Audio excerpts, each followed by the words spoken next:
새살침의 부작용이라기보다는 새살이 생기는 재생 과정에 생기는 필수적이고 좀 중요한 과정이라고 볼 수 있거든요.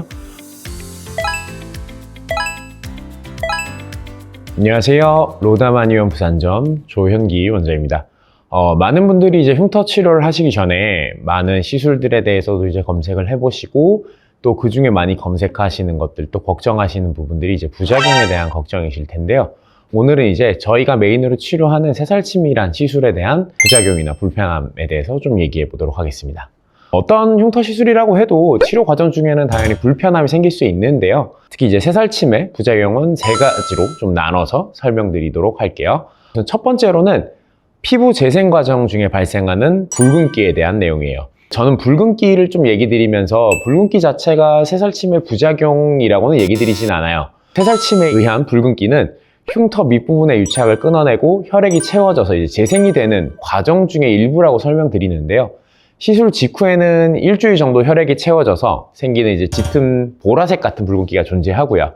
그 이후에는 새살이 좀 재생되면서 재생 과정에서 발생하는 옅은 붉은기가 좀 존재하는데요. 그리고 이제 시술 후 대부분 한 2~3개월 정도 이후에는 80% 정도 이제 붉은기가 좀 사라지고 시간이 지나면 기존의 피부색으로 돌아와요.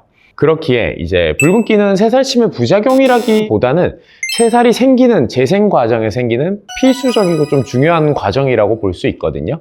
근데 간혹 시술 후에 2~3개월 정도 이후에도 붉은기가 좀 더디게 없어져서 걱정이신 환자분들도 있으신데 이런 분들의 경우는 대부분 이제 피부색이 좀 아주 밝은 톤을 가지고 계시거나 아니면 피부 장벽이 매우 좀 약해져 있는 분들 또는 이제 혈관 자체가 좀 많이 발달되어 있는 분들은 붉은기가 좀 더디게 빠지는 경우들이 있어요. 이러한 경우에는 시술하신 원장님께 좀 문의하시면은 붉은기를 조금 더 빨리 없앨 수 있는 뭐 약침이라든가 시술을 통해서 붉은기 케어할 수 있으니까 이런 부분 좀 너무 걱정 안 하셔도 되고요. 두 번째 이제 나타날 수 있는 게 시술 후에 흉터가 좀 커졌다라고 하는 부분인데요. 이 경우는 대부분 두 가지 케이스로 나뉘는데 첫 번째로는 이제 흉터의 밀집도가 좀 굉장히 높아서 그러니까 이제 오밀조밀 흉터가 모여 있는 거죠.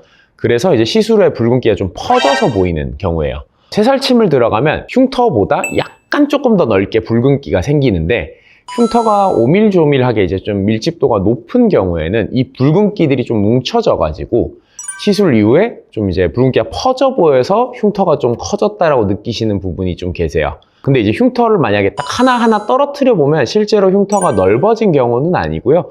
붉은기 때문에 좀 이제 퍼져서 보여서 그렇게 보이는 형태다라고 보시면 될 것 같고 흉터 안쪽은 대부분 이제 새살이 좀 잘 차고 있는 경우가 많아요.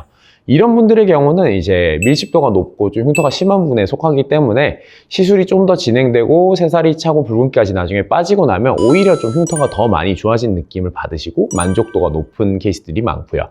또 다른 이제 흉터가 좀 더 커졌다라고 하시는 분들 중에는 테두리가 좀 아주 단단한 송곳형 아이스픽 흉터인 경우들인데요. 이 경우에는 이제 테두리가 단단한 아이스픽 흉터가 회복되는 과정 때문에 생기는 좀 오해인데 이미지로 좀 한번 설명을 드릴게요. 이미지 보시면 우선 테두리가 단단하지 않은 아이스픽 흉터의 경우에는 새살침 치료 이후에 이미지처럼 그냥 새살이 딱 차서 일반적인 모공 크기로 회복이 돼요.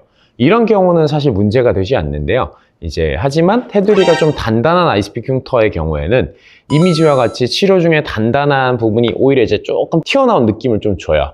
이 중간 과정에서 환자분들이 오히려 시술하고 흉터가 좀 더 심해졌어요, 좀 도드라져 보여요, 이런 언급을 좀 하시는 경우들이 있는데 이런 부분들은 이제 시술이 조금 더 진행되면 단단한 부분까지 좀 맞춰서 이제 회복이 되고 그럼 이제 높이가 맞춰지고 주변도 풀리면서 흉터가 좀 없어지게 되는 케이스라고 보시면 될 것 같아요. 그 다음 이제 마지막으로는 새살침을 하는 곳들의 이제 치료 방법이나 효과가 좀 제각각이라는 부분인데 사실 이 부분은 저도 좀 굉장히 답답한 부분 중에 하나긴 하지만 새살침이라는 용어가 어디에서도 쓸 수 있는 용어이기 때문에 단순히 흉터 윗부분을 그냥 침으로 막 찔러서 MTS처럼 찌르기만 해서 흉터를 회복시키는 걸 새살침이라고 하는 곳도 있고 아니면 산성요액인 TCA 같은 걸 써서 박피하는 걸 새살침이라고 하는 곳도 있고 아니면 이제 심한 경우 같은 경우는 뭐 아이스픽 흉터를 절개한 다음에 그냥 넓게 만든 거를 새살침이라고 하는 곳도 있어서 사실 새살침을 했는데 더 안 좋아지거나 아니면 효과 자체가 없어서 새살침이랑 나랑 좀 안 맞는구나 라는 환자분들이 많아서 개인적으로 조금 안타까운 부분이고요. 저도 사실 이제 다른 곳에서 새살침을 받고 효과가 좀 없거나 오히려 조금 더 심해져서 오신 분들도 성형수술 재수술하는 것처럼 오히려 제 새살침 시술을 많이 치료하고 있거든요. 그래서 이제 새살침이란 용어가 같다고 모든 곳이 또 같은 새살침을 하는 건 아니니까 새살침을 시술한다고 할 때는 어떤 방식으로 어떻게 치료하는지, 그 다음 치료 결과물이 어떻게 나와 있는지 이런 것들은 꼭 시술하기 전에 꼭 알아보시고 진행하시는 걸 추천드리고, 이 부분에 대해서는 이 두 영상을 보시면은 새살침 치료 방법을 선택할 때 어떤 부분을 고려하면 좀 좋은지, 어떻게 좀 알아보는 게 좋은지에 대한 설명을 드리는 영상을 남겨놓을 테니까 한번 좀 보시면 도움이 되실 것 같습니다. 네, 오늘은 이제 새살침 부작용에 대해 알아봤고요. 혹시 조금 더 궁금하신 점 있으면 언제든 댓글로 남겨주시면 제가 그거에 대해 답변을 달아드리거나, 아니면 좀 뭐 딥한 주제다라고 하면 다시 영상을 통해서 답변을 드리도록 하겠습니다. 오늘도 시청해 주셔서 감사하고, 다음엔 좀 더 유익한 영상으로 돌아오겠습니다.